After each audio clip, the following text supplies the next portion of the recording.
Los estados e imperios adquirieron formas cada vez más complejas y diferenciadas. En el cercano Oriente, a partir de la Edad de Hierro, surgieron estados pequeños que reunían a un pueblo con una identidad religiosa y cultural común. Más tarde aparecieron imperios universales, como el asirio o el persa. Fenicia ocupaba el corredor sirio-palestino, una franja estrecha de territorio ubicada entre el Mediterráneo al oeste y la cordillera del Antilíbano al este. En algunos puntos, este territorio está surcado por llanuras costeras.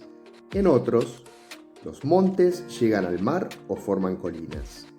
En las llanuras y colinas, los fenicios practicaban la agricultura. Fenicia estaba ubicada estratégicamente, puesto que al sur limitaba con Egipto, al norte con Anatolia y la Alta Mesopotamia. Por esta razón, se volvió un cruce comercial importante. Además, la costa presentaba bahías con mares calmos que constituían puertos naturales.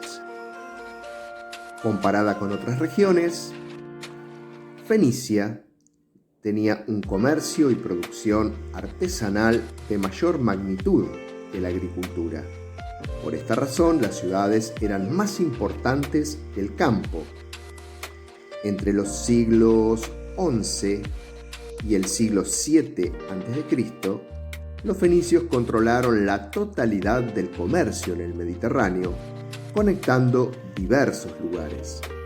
Para aprovisionarse de los productos que comercializaban, los fenicios fundaron colonias en regiones distantes.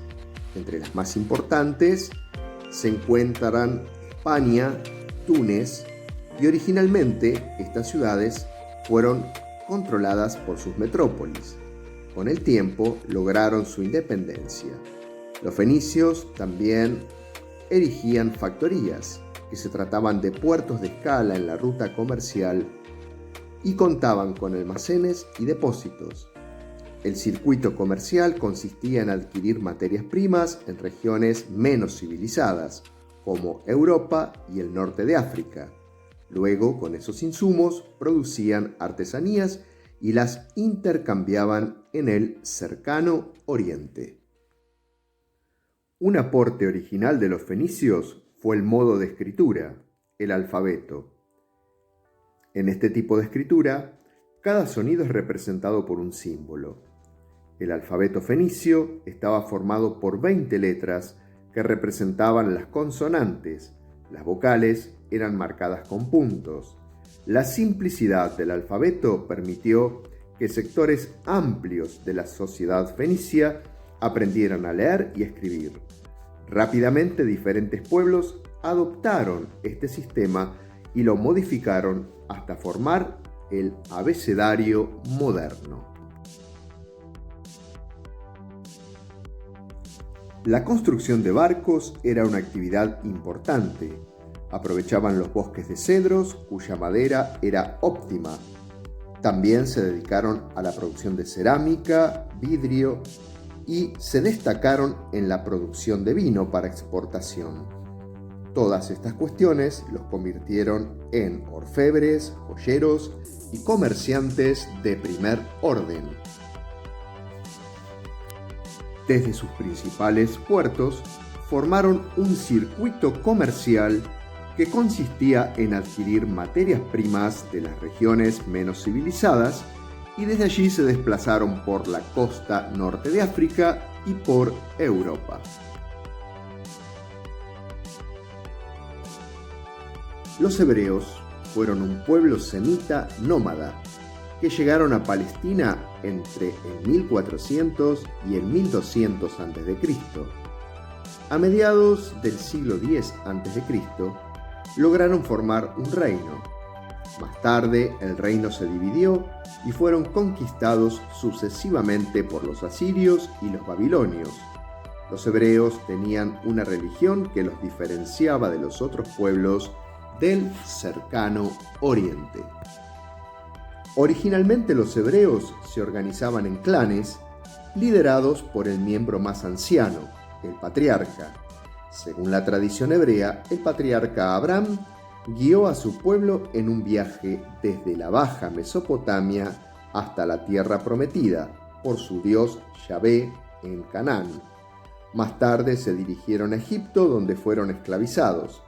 Finalmente el profeta Moisés los condujo nuevamente a Palestina en el llamado Éxodo de los Hebreos entre los siglos XIV y XIII a.C. La actividad económica principal de los hebreos era el comercio. Su ubicación en el centro de diferentes rutas comerciales favoreció esta actividad. También se dedicaron a la agricultura de la vid y el olivo, para lo que debieron construir obras de regadío, y a la ganadería, principalmente de cabras y de ovejas. La sociedad hebrea era jerárquica, se dividían en grupos privilegiados y no privilegiados. Entre los primeros se encontraban el rey y los colaboradores de este. Estos últimos estaban exentos del pago de tributos. Los grupos no privilegiados, por su parte, estaban formados por comerciantes, artesanos, agricultores y pastores. Finalmente, en el interior de las familias, la máxima autoridad eran los padres. Los pueblos indoeuropeos de la meseta iraní lograron formar estados extensos. Los primeros en hacerlo fueron los medos, pero más tarde los persas establecieron el imperio más grande conocido hasta ese momento. Al mando de Ciro, los persas conquistaron el norte de la Mesopotamia y Anatolia.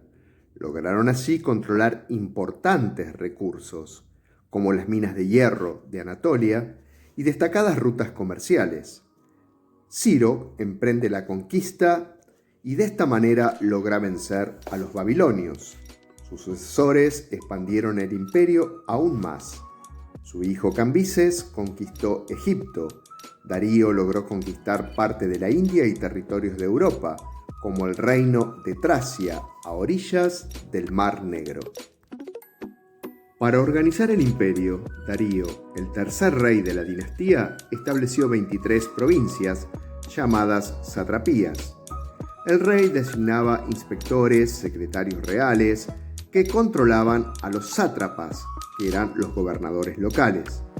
Los inspectores tenían el poder de destituir al sátrapa si consideraban que no cumplía con las órdenes del monarca. Este sistema de tributos enriqueció en gran cantidad de monedas de plata y oro acuñadas por el rey en función de la riqueza que poseía o producía cada región. La economía del imperio persa se basaba en la agricultura, que experimentó un desarrollo importante. Esto fue posible gracias a las obras de riego impulsadas por los reyes.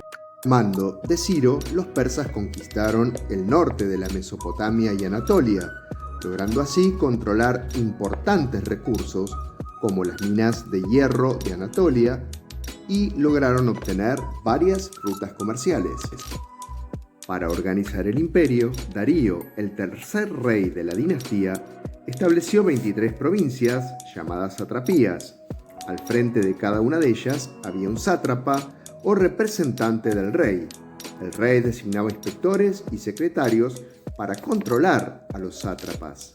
Los inspectores tenían el poder de destituir a un sátrapa si consideraban que no cumplía con las órdenes del monarca.